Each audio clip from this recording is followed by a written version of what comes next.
નમસ્કાર મિત્રો, સ્વાગત છે તમારું અમારી યુટ્યુબ ચેનલ કિસાન સંદેશમાં। હું આજે લઈને આવ્યો છું આપના માટે એક નવી યોજના।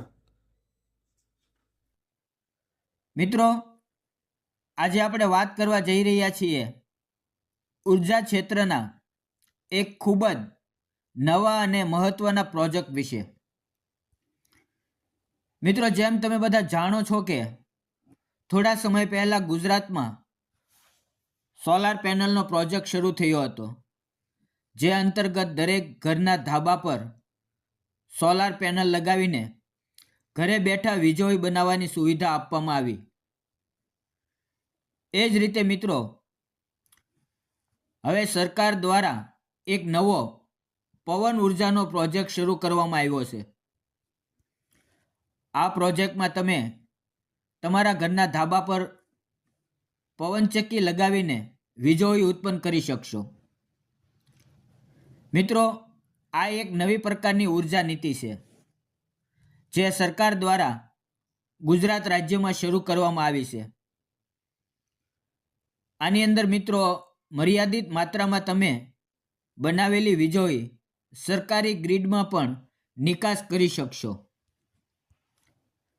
મિત્રો, આ નવી ઉર્જા નીતિનું ગયા ડિસેમ્બર મહિનાની 25 તારીખે સરકાર દ્વારા સત્તાવાર રીતે અનાવરણ કરવામાં આવી ચૂક્યું છે। આ નીતિનું અનાવરણ ભૂપેન્દ્ર પટેલ સરકાર દ્વારા કરવામાં આવ્યું છે, અને ત્યારથી આ પ્રોજેક્ટની ચર્ચા ગુજરાતભરમાં ચાલી રહી છે। હવે મિત્રો, સૌથી મહત્વની વાત કરીએ તો આ પ્રોજેક્ટની અંદર ખર્ચ કેટલો થાય છે।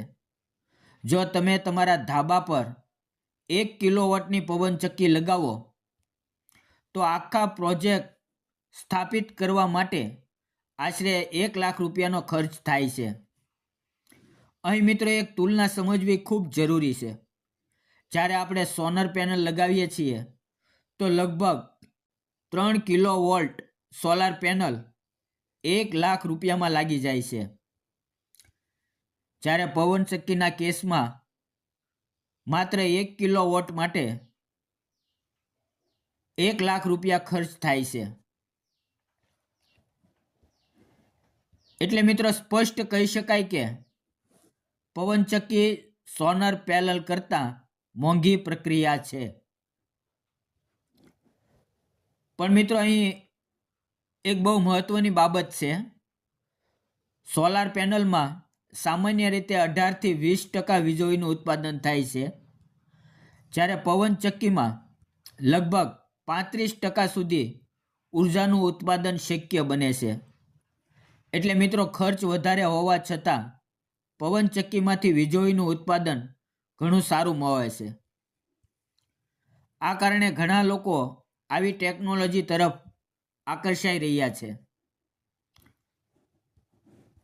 મિત્રો, ઘણા લોકો તો હવે પોતાના ઘરના ધાબા પર પવનચક્કી લગાવવાનું શરૂ પણ કરી દીધું છે। પણ એક ખાનગી કંપની દ્વારા સુરત અને પોરબંદર શહેરમાં આ પવનચક્કી પ્રોજેક્ટની શરૂઆત કરવામાં આવી છે। આ કંપની દ્વારા લોકોને એક ખૂબ જ ઉપયોગી સલાહ પણ આપવામાં આવી છે। હવે કંપનીનું કહેવું એવું છે કે માત્ર સોલાર કે પવનચક્કી, એના બદલે બંનેનું મિશ્રણ વધુ ફાયદાકારક છે। અર્થાત મિત્રો, અમુક વિસ્તારમાં સોલાર પેનલ અને અમુક કિલોવોટની પવનચક્કી, આ રીતે હાઇબ્રિડ સિસ્ટમ વાપરવાથી દિવસ અને રાત બંને સમયે ઉર્જા મળી શકે છે, અને વીજળી પરનો ખર્ચો ઘણો ઓછો થઈ શકે છે। હવે મિત્રો, એક ખૂબ જ મહત્વની માહિતી ધ્યાનથી સાંભળજો। સોલાર પેનલ પ્રોજેક્ટમાં સરકાર દ્વારા સબસિડી આપવામાં આવે છે, પરંતુ મિત્રો, આ પવન ઉર્જાનો પ્રોજેક્ટ હાલમાં એક એવો પ્રોજેક્ટ છે, અને આમાં કોઈ પણ પ્રકારની સરકારી સબસિડી હાલ પૂરતી નક્કી કરવામાં આવી નથી। મિત્રો, ફરી એકવાર સાંભળી લો, આની અંદર સરકાર દ્વારા કોઈ પણ સબસિડી હાલ પૂરતી નક્કી કરવામાં આવી નથી। હવે ભવિષ્યમાં સરકાર સબસિડી આપે કે નહીં એ વિશે હજી કોઈ સત્તાવાર જાહેરાત કરવામાં આવી નથી. તો મિત્રો, આવનારા સમયમાં જેમ આપણે ગુજરાતમાં ઘરના ધાબા પર સોલર પેનલ જોઈ રહ્યા છીએ, એ જ રીતે હવે ઘરના ધાબા પર પવનચક્કી પણ જોવા મળશે. આ પ્રોજેક્ટનો મુખ્ય હેતુ ઉર્જા બચત, પર્યાવરણ સુરક્ષા અને સ્વાવલંબન તરફનું એક મહત્વનું પગલું સાબિત થશે. મિત્રો, જો તમને આ માહિતી ઉપયોગી લાગી હોય તો વિડીયોને લાઈક કરો, તમારા મિત્રો અને પરિવાર સાથે શેર કરો અને આવી નવી અને સાચી માહિતી માટે ચેનલને સબસ્ક્રાઈબ કરવાનું ભૂલશો નહીં, કારણ કે આપણે દરેક વિડીયો કોઈ પણ વાતને ગો ફેરવા વગર સીધી જ માહિતી આપીએ છીએ. તો મિત્રો, સબસ્ક્રાઈબ કરવાનું ભૂલતા નહીં.